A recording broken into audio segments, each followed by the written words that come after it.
6 milliards de caméras nous observent. Dans la rue, sur nos lieux de travail, dans nos maisons. Elles capturent des images qui semblent impossibles. Ça défie les lois de la physique. C'est hallucinant. Des experts procèdent à des analyses approfondies de ces phénomènes inhabituels.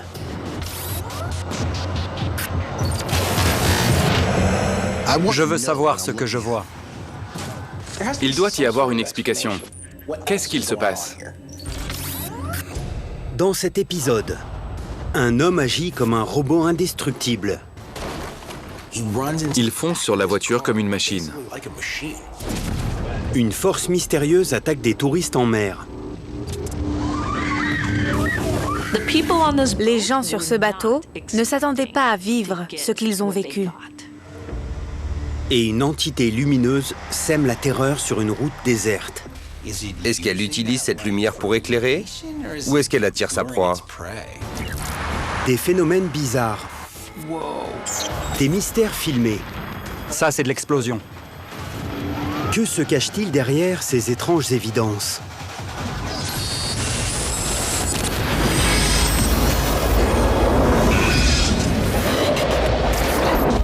Dans cette séquence, une caméra filme une silhouette humanoïde entièrement nue faisant preuve d'une résistance surhumaine. Il s'est jeté de tout son poids sur cette fenêtre. N'importe qui serait sans doute mort. Insensible à la douleur, l'homme semble déterminé à tout détruire sur son passage. Il fait des choses totalement suicidaires. C'est Terminator. Rien ne l'arrête.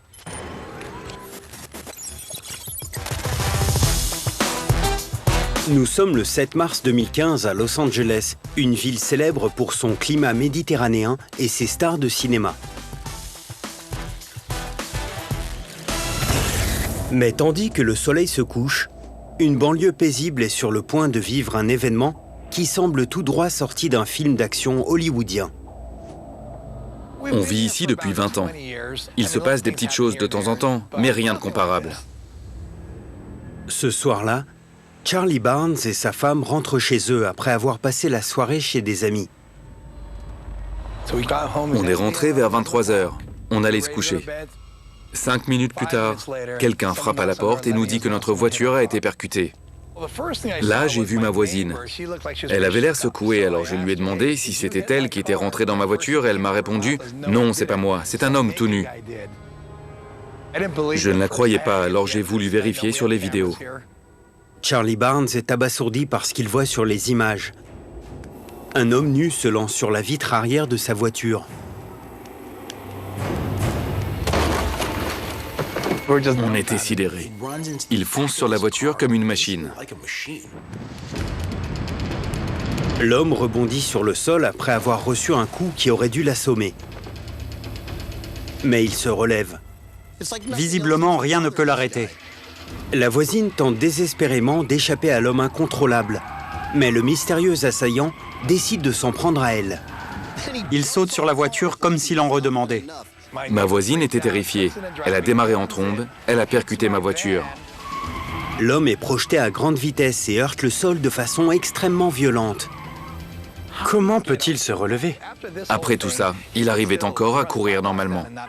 Ce n'est pas quelque chose qu'un homme ordinaire serait capable de faire.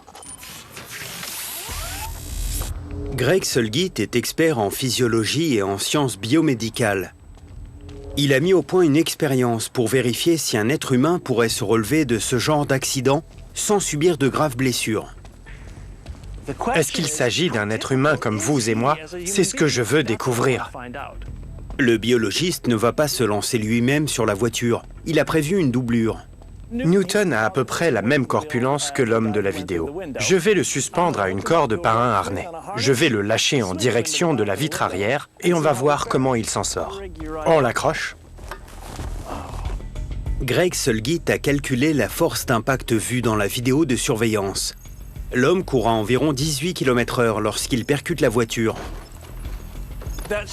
C'est à peu près l'équivalent de notre mannequin suspendu à 5 mètres de hauteur et incliné à 45 degrés, c'est-à-dire par là.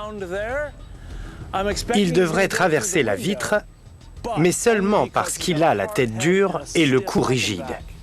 Newton devrait briser la vitre arrière à la façon d'une masse. Mais quels dégâts va subir le mannequin? Allez, 3, 2, 1, c'est parti. La tête du mannequin percute la vitre à une force de 2187 newtons, l'équivalent d'un gorille mâle adulte s'asseyant sur la tête d'un homme. C'est également à peu près la force nécessaire pour écraser un crâne humain adulte. Mais étonnamment, ce n'est pas suffisant pour briser la vitre. L'homme sur les images doit avoir percuté la voiture de Charlie Barnes avec encore plus de force. Greg Sulgit ne trouve pas d'explication rationnelle. Je ne sais pas comment cet homme a pu se relever. L'assaillant pourrait faire penser à un androïde envoyé du futur, mais Charlie Barnes a trouvé des indices prouvant qu'il ne s'agit pas d'une machine indestructible. Il y avait de la peau et du sang sur la vitre, et même un bout de doigt.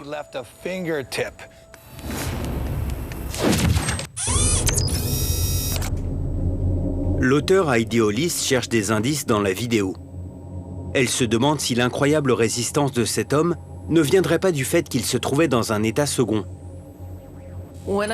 Quand j'ai vu cet homme foncer tout nu sur cette voiture, je me suis demandé s'il n'avait pas été zombifié. Les morts-vivants envahissent les films hollywoodiens depuis des décennies. Mais l'origine des zombies provient de la religion vaudou. Dans de nombreuses cultures où le vaudou est dominant, c'est une pratique courante. Les fidèles sont persuadés que les prêtres vaudous peuvent zombifier quelqu'un à l'aide d'un puissant cocktail de poison et de drogue. Un zombie sous l'emprise de ces drogues est incapable de désobéir à un ordre qu'on lui donne. Un zombie peut vous attaquer parce que si son maître lui dit de s'en prendre à vous, il le fera. Et il ne s'arrêtera que lorsque son maître lui en aura donné l'ordre. Le physicien Michio Kaku se demande s'il est possible d'utiliser la science pour créer un zombie technologique. Serait-il possible de pirater la moelle épinière et le corps humain, de sorte que les mouvements soient effectués en appuyant sur un bouton? En théorie, oui. Dans les années 60, Juan Delgado, un professeur de l'université de Yale, a réussi à contrôler un taureau à distance. En implantant des électrodes dans le cerveau de l'animal, il pouvait le faire charger ou s'arrêter en appuyant sur un bouton. Ces résultats avaient de telles implications que les recherches ont été abandonnées. Mais d'autres axes de recherche consistant à envoyer des impulsions électriques dans les muscles ont conduit à des avancées extraordinaires dans le domaine du body hacking. Comment les muscles fonctionnent? Ce sont des signaux électriques provenant du cerveau qui contrôlent les muscles. Mais ce qui est fascinant, c'est qu'on peut contourner le cerveau. Que se passe-t-il si quelqu'un utilise cette technologie sans votre autorisation? Vous devenez une marionnette piégée dans votre propre corps. Ça fait peur, non? Quelqu'un pourrait prendre le contrôle de votre corps et vous seriez impuissant. L'homme de la vidéo aurait-il été victime d'un piratage? S'agit-il d'un zombie technologique contrôlé par une personne malveillante? Une marionnette incapable d'empêcher son corps de se faire pulvériser? L'expert en analyse d'images Connor McCourt examine la vidéo à la recherche d'indices prouvant que ce type de technologie a pu être utilisé. On a voulu vérifier l'hypothèse du body hacking. Donc on a fait des captures de la scène et on les a alignées. Que voit-on ici? Qu'il est tout nu. On verrait les électrodes. Il n'y a nulle part où cacher un tel dispositif. Donc ce n'est pas ça. Le professeur de biologie Leslie Samuel cherche à déterminer si un dangereux agent biologique pourrait expliquer le carnage qu'il voit sur les images. Pourrait-il être infecté par un parasite? Et cela pourrait-il être la cause de son comportement? Un parasite répandu, connu pour modifier le comportement de son hôte, est le Toxoplasma gondii, un protozoaire unicellulaire responsable d'une infection appelée toxoplasmose. Le comportement dangereux causé par la toxoplasmose se produit parce que le parasite s'est développé littéralement grâce à un jeu du chat et de la souris. Le parasite vit à l'intérieur des chats et se propage à travers leur déjection. Mais il a évolué pour cibler précisément les proies des chats, comme les rats et les souris. Le parasite modifie le comportement des rats de façon à les rendre intrépides et même imprudents. Les rongeurs infectés ont ainsi moins peur des chats et n'évitent plus l'odeur de leur urine. L'hôte adopte un comportement suicidaire en se jetant dans la gueule du loup. Et c'est exactement ce que veut le Toxoplasma gondii. Quand le rat est mangé par le chat, le parasite retourne là où il veut être, à l'intérieur du chat. Mais ce n'est pas l'aspect le plus effrayant, car le parasite n'infecte pas seulement les rats, il infecte aussi les humains. À suivre. Un objet terrifiant menace une ville. Il y a des choses dans le ciel qui peuvent nous tuer à tout moment. Une voiture avance et recule toute seule sur une côte. C'est l'une des forces les plus dévastatrices qu'on puisse imaginer. Et cet homme est-il contrôlé par un parasite qui modifie son comportement? Il donne ce désir d'agressivité, de violence. Je me sentais impressionnée par cet homme-là. On fait face à un imposteur, on fait face à un charlatan. On a trouvé ça un peu bizarre. C'est un autre niveau de mensonge. Démasqué, vendredi 20h30, à Canal D. Un homme nu semble déterminé à tout saccager dans une banlieue de Los Angeles. Des spécialistes cherchent à savoir s'il a été infecté par le parasite responsable de la toxoplasmose, une maladie qui peut engendrer un comportement suicidaire. Des études ont montré qu'environ un quart de la population mondiale est infectée. La toxoplasmose entraîne la formation de kystes dans le cerveau humain. Celle-ci peut altérer la personnalité de l'individu infecté, le rendant plus enclin à adopter un comportement à risque et déclencher des troubles tels que l'agressivité, la schizophrénie ou les idées suicidaires. Beaucoup de gens sont porteurs sans le savoir. Mais le journaliste scientifique Jeff Wise pense que ce comportement est trop extrême, même pour quelqu'un souffrant de toxoplasmose. Les parasites qui affectent le comportement le font de sorte à en tirer parti. Ici, ça ne semble pas être le cas, puisque l'hôte est seulement en train de s'autodétruire. Si c'est un parasite, il n'y gagne rien. L'analyste militaire Carlo Munoz visionne les images. Le comportement de l'homme incontrôlable lui évoque une réalité qu'il connaît bien, les programmes de super soldats. Les armées du monde entier dépensent des milliards pour tenter d'améliorer chaque pièce de leur arsenal, y compris leurs soldats. Et une des façons de le faire, c'est de les droguer. Un cocktail de drogue puissante permet aux combattants de repousser les limites humaines, comme briser une vitre de voiture avec leur tête. De nombreuses substances ont été développées en Allemagne nazie. Une des drogues que les commandants donnaient à leurs hommes pendant la Seconde Guerre mondiale s'appelait la D9. Elle augmentait considérablement leur performance et les transformait en super soldats. Depuis quelques années, la course aux armements se poursuit avec des groupes terroristes qui fournissent à leurs combattants des drogues non réglementées. Ils utilisent un stupéfiant appelé Captagon, qui en fait des machines à tuer. Facilement produite et hautement addictive, cette drogue alimente la guerre civile syrienne.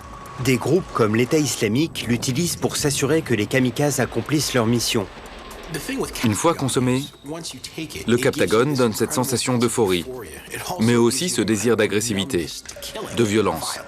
Ce qui fait peur ici, c'est que cet homme est aux États-Unis et qu'il fait ça dans un quartier résidentiel. Et quiconque a déjà eu affaire à ces soldats dopés sait que presque rien ne peut les arrêter. S'il est sous l'emprise de ce type de drogue, cet homme est un Terminator humain. L'homme a finalement été arrêté par la police, et il est probable qu'une substance non déterminée soit bel et bien à l'origine de sa folie destructrice. Pour un seul homme, il a fait de sacrés dégâts, pourvu qu'il ne revienne pas. Tout de suite, dans un cimetière du Michigan, une voiture est poussée en marche arrière en haut d'une côte. Qu'est-ce qui se passe? C'est incompréhensible. Les experts tentent de comprendre ce qui a pris le contrôle du véhicule. Les lois de la pesanteur ont-elles changé? Ou est-ce une tentative de communication? Ça pourrait être un esprit.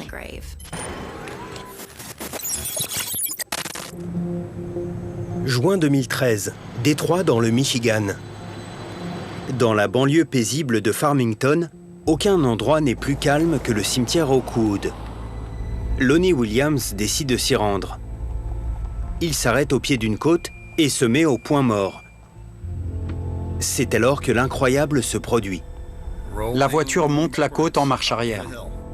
Une force semble la tirer. C'est dingue. Et chose encore plus étrange, elle est repoussée dans l'autre sens. Elle s'arrête au niveau de cet arbre et repart en marche avant. Puis elle remonte à nouveau, comme si elle était déplacée par une main invisible. Je ne touche pas les pédales et je suis toujours au point mort. C'est incompréhensible. Dérouté, Lonnie Williams retourne au cimetière à plusieurs reprises. C'est par ici. Et le même mystérieux phénomène se produit à chaque fois. Je ne sais pas ce qui se passe, mais c'est systématique. On voit ici une force déplacer la voiture d'abord dans un sens, puis dans l'autre. C'est ça le plus étrange. Je ne comprends pas. Comme si elle avait une volonté propre. La journaliste Mally Fox étudie les éléments sonores et entend quelque chose d'inquiétant. Quand on écoute attentivement, on dirait que quelqu'un dit Sarah.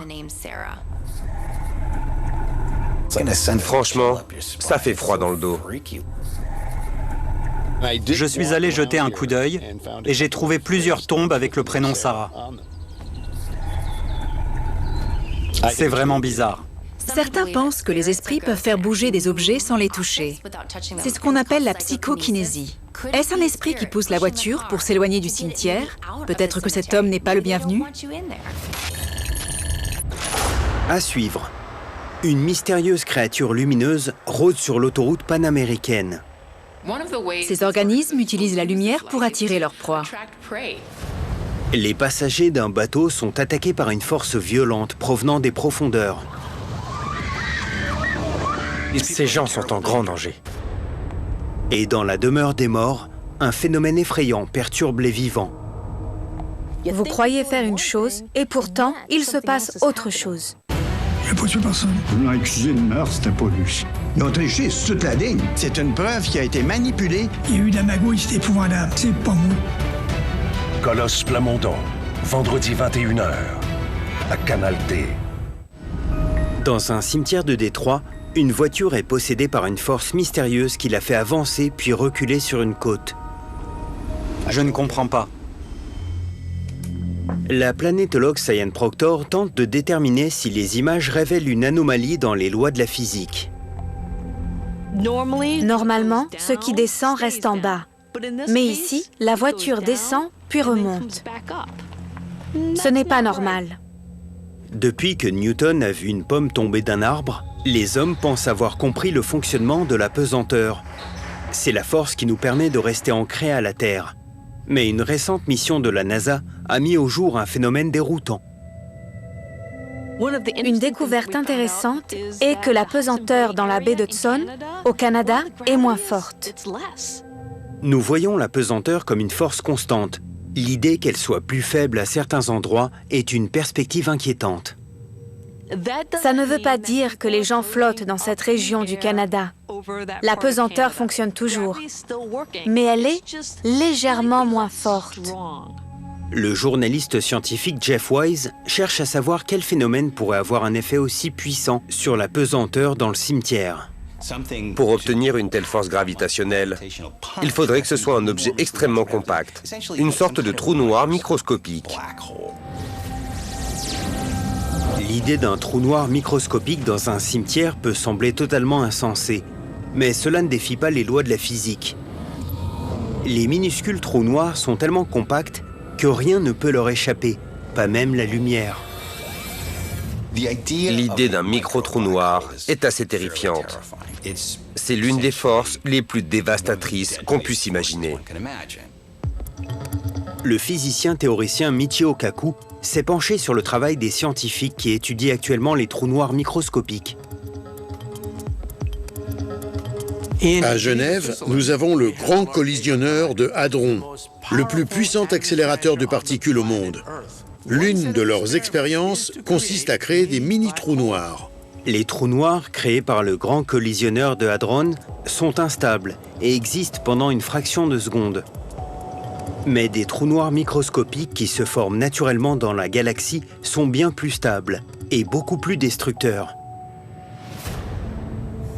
Mais Michio Kaku a calculé qu'un trou noir microscopique stable, dans ce cimetière, nous anéantirait tous. Un mini trou noir pourrait déplacer une voiture, mais il faut bien comprendre que même le plus petit des trous noirs serait suffisant pour avaler la Terre.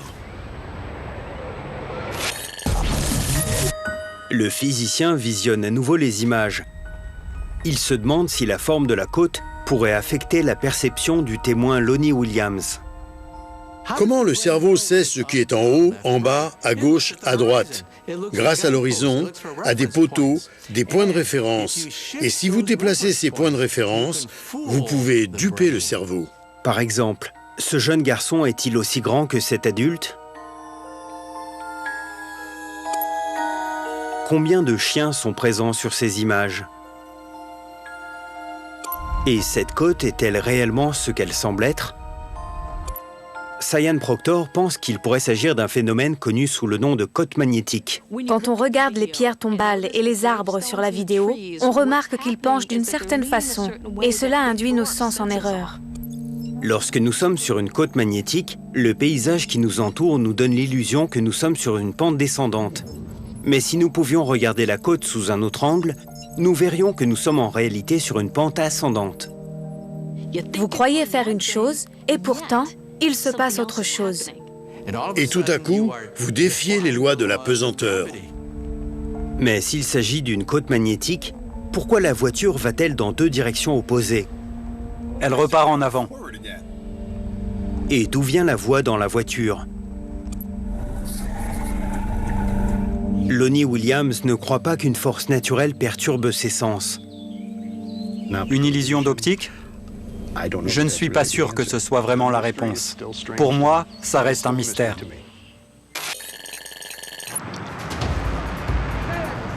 Tout de suite, un mystérieux piéton traverse la route panaméricaine. Je ne sais pas ce que c'est, mais je n'essaierai pas de m'en approcher. Un homme courageux avance vers cet être menaçant pour le filmer. La créature luit, et elle a une forme étrange. Pourrait-il s'agir d'une créature bioluminescente inconnue? Est-ce qu'elle utilise cette lumière pour éclairer? Ou est-ce qu'elle attire sa proie?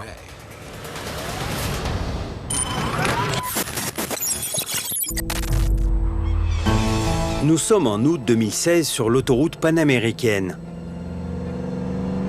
Cet axe qui s'étend de l'Alaska à l'Argentine sur plus de 30 000 km est la plus longue route du monde.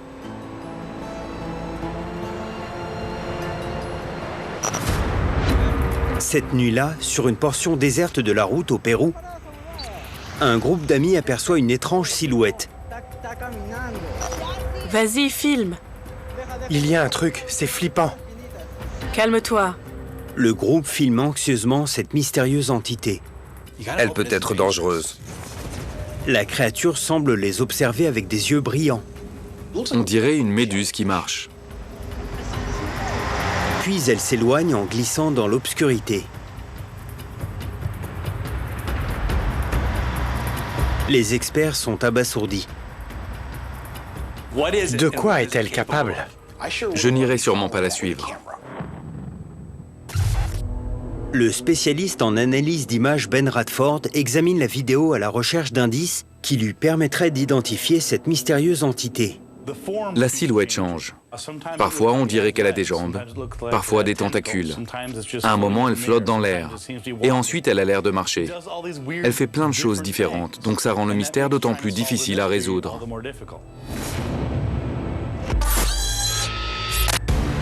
À suivre, un objet effrayant survole la Sibérie. C'est inquiétant parce que ça marquerait le début de la Troisième Guerre mondiale. Des amateurs de sensations fortes s'approchent trop près d'une terreur des profondeurs.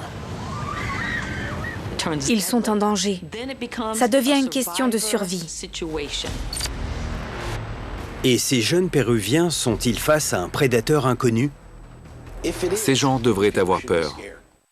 Suivez les histoires saisissantes de gens ayant survécu à l'impossible. Je suis tombé sur du béton. Mon corps était tout brûlé. Les lumières se sont éteintes. Tu étais mort.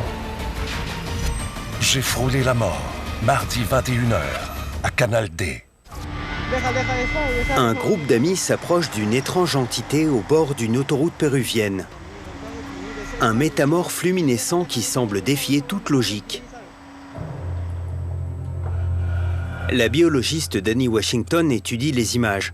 Selon elle, la lumière bleue pourrait indiquer qu'il s'agit d'une sorte d'animal. Dans cette vidéo, la créature est lumineuse, ce qui évoque la bioluminescence. La lumière fantomatique émise par des organismes bioluminescents est générée par deux composés chimiques produits naturellement. Ces substances sont la luciférase et la luciférine. Et lorsque les deux s'associent, la réaction produit de la lumière. La bioluminescence est un phénomène courant dans les océans, notamment chez les calamars, les petits vers et les dinophytes, des organismes unicellulaires qui vivent près des côtes. Mais elle peut aussi être observée sur Terre. Pour la plupart des Américains, l'exemple le plus connu de bioluminescence est la luciole. Les lucioles utilisent leur lueur pour attirer un partenaire. Mais une autre créature terrestre bioluminescente, le ver luisant, utilise sa lumière à des fins plus sinistres. Ces organismes utilisent leur lumière pour attirer leur proie. Il est recouvert d'une sorte de mucus collant. Les insectes s'approchent, le touchent, se retrouvent pris au piège, et le ver luisant obtient son dîner. Chaque jour au Pérou, 2 personnes en moyenne disparaissent mystérieusement. Les Péruviens pensent que la luz mala, une entité lumineuse malveillante, pourrait être responsable de ces disparitions.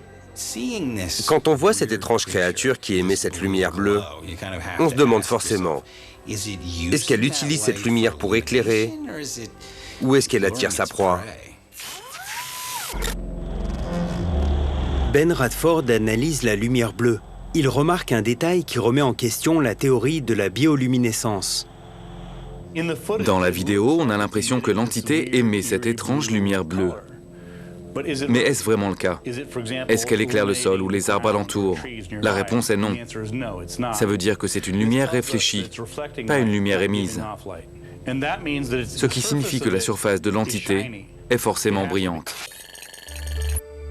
Le physicien Grant Den examine la vidéo. Il a une théorie qui pourrait expliquer la nature réfléchissante de la mystérieuse entité. Ça pourrait être un robot ou une sorte de drone. Il a l'air de planer lentement au-dessus du sol. Et il y a beaucoup de drones qui font ça. Le journaliste scientifique Brian Mallow a étudié les dernières avancées en robotique et pense avoir trouvé une explication à l'étrange silhouette tentaculaire de l'objet. Le biomimétisme est très courant dans la conception des robots. On crée des robots qui imitent de vraies créatures. Il existe des robots, comme le Big Dog, qui marche à 4 pattes. Il y en a qui essaient de voler, comme un colibri, ou de ramper comme un serpent. Et il y a bien sûr des robots poissons, et même des robots méduses. Et ici, l'objet ressemble à une méduse. En 2017, l'US Navy a annoncé qu'elle travaillait avec l'Institut de technologie du Massachusetts pour développer un robot nageur de la forme d'une méduse. Il n'était pas actionné comme la plupart des robots par des moteurs et des mécanismes.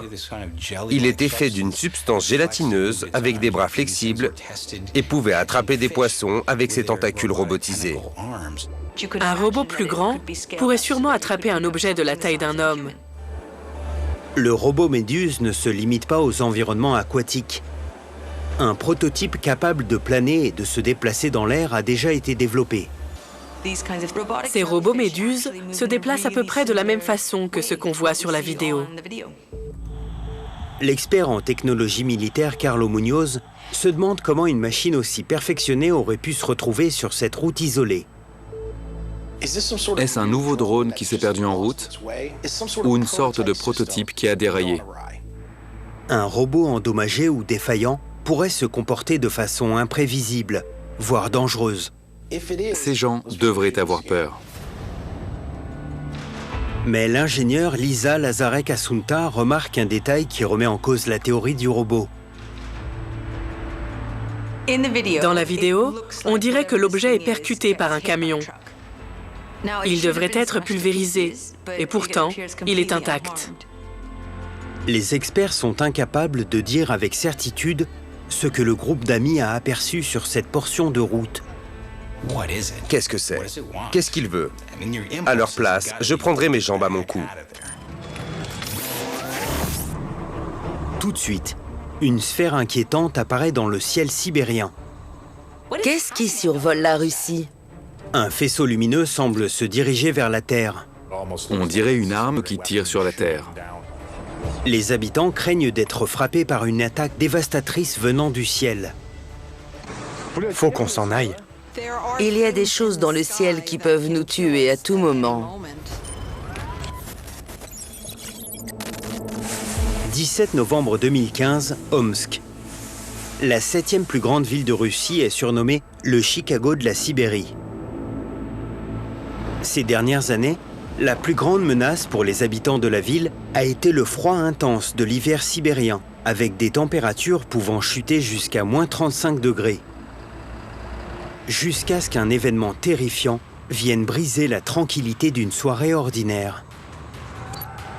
Regarde, regarde! Une sorte de grand nuage circulaire avec une sphère sombre au centre apparaît dans le ciel. Un faisceau lumineux pointe vers la Terre. Ça vient vers nous. Faut qu'on s'en aille.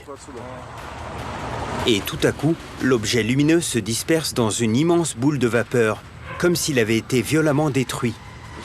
C'est dingue. De nombreuses caméras filment ce phénomène troublant qui laisse les habitants effrayés et les experts stupéfaits. Comment savoir ce que c'est?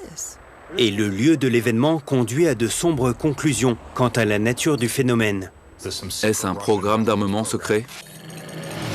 La journaliste d'investigation Linda Zimmerman analyse les images. Elle se demande si cette étrange anomalie pourrait être la preuve d'un conflit survenant bien au-dessus de nous. Ça ressemble à une arme basée dans l'espace et ensuite quelque chose qui la neutralise.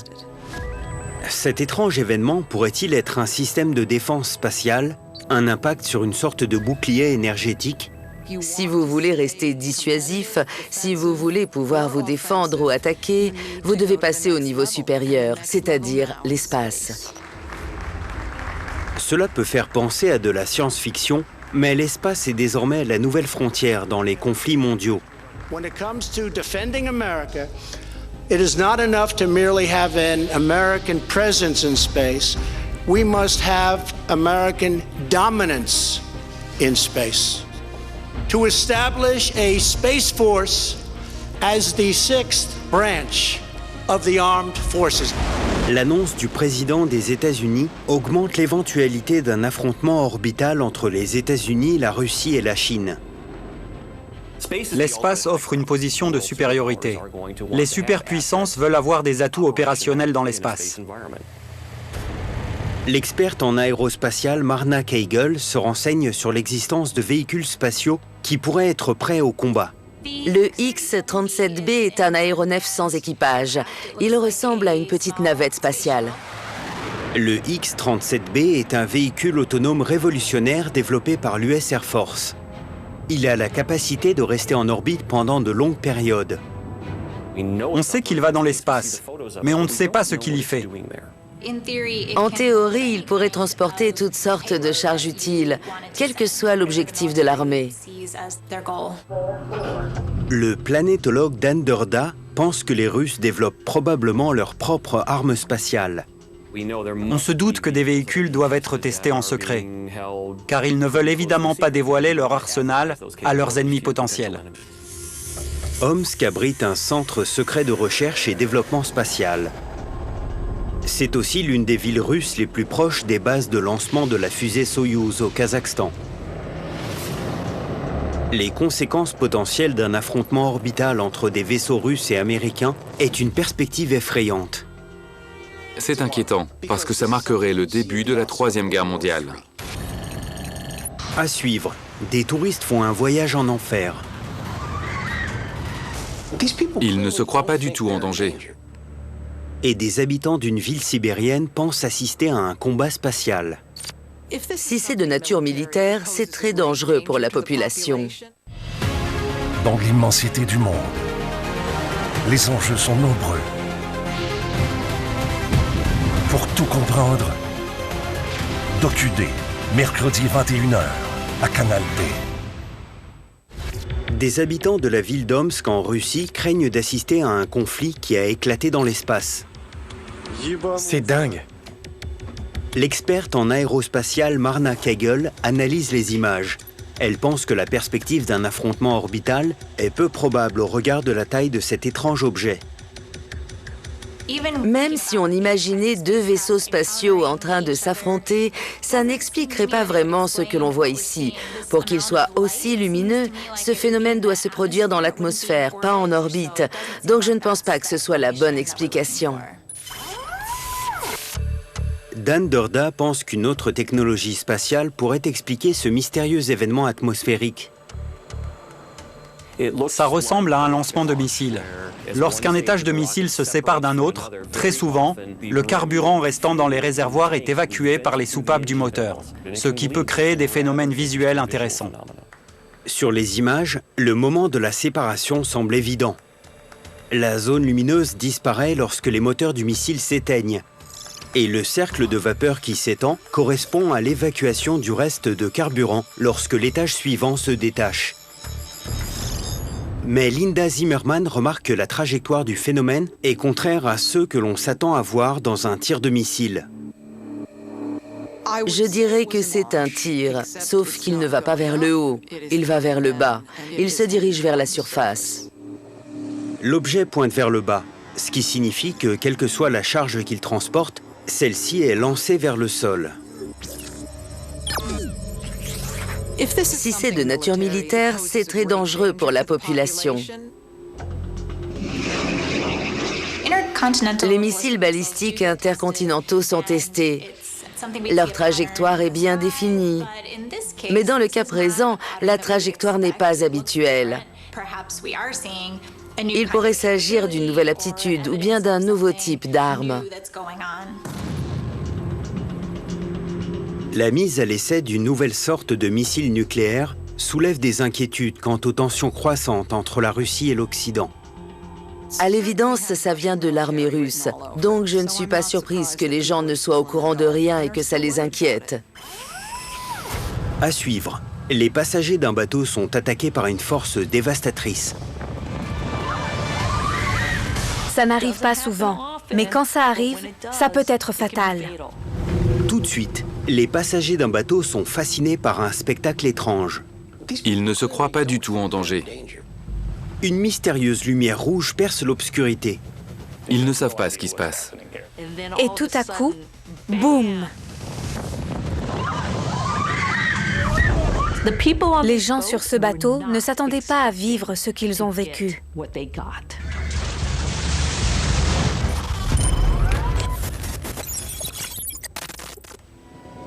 L'océan Pacifique, d'une largeur maximale de 19 000 km et d'une profondeur de plus de 10 000 mètres à certains endroits, ces fonds marins sont parmi les plus inexplorés de la planète. 16 juillet 2018, les passagers à bord d'un navire sont subjugués par un mystérieux spectacle. C'est à la fois dément et beau. Une épaisse fumée recouvre la surface de l'eau, éclairée par une étrange lueur rouge. La mer est en feu. Quand soudain,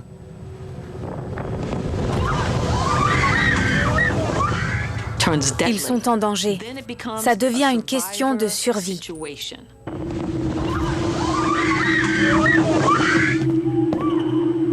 Le scientifique Greg Sulgit tente de découvrir si le phénomène pourrait être lié à un mystérieux cimetière de bateaux dans le Pacifique. Vous connaissez le triangle des Bermudes, mais il y a un équivalent dans l'océan Pacifique où les bateaux ont plus de risques de couler. Beaucoup de marins en ont peur. Surnommée la mer du diable ou le triangle du dragon, cette zone marine s'est forgée une sombre réputation au fil des siècles. En 2016, 34 navires ont sombré dans le triangle du dragon, ce qui représente près de 40% des bateaux disparus autour du monde cette année-là.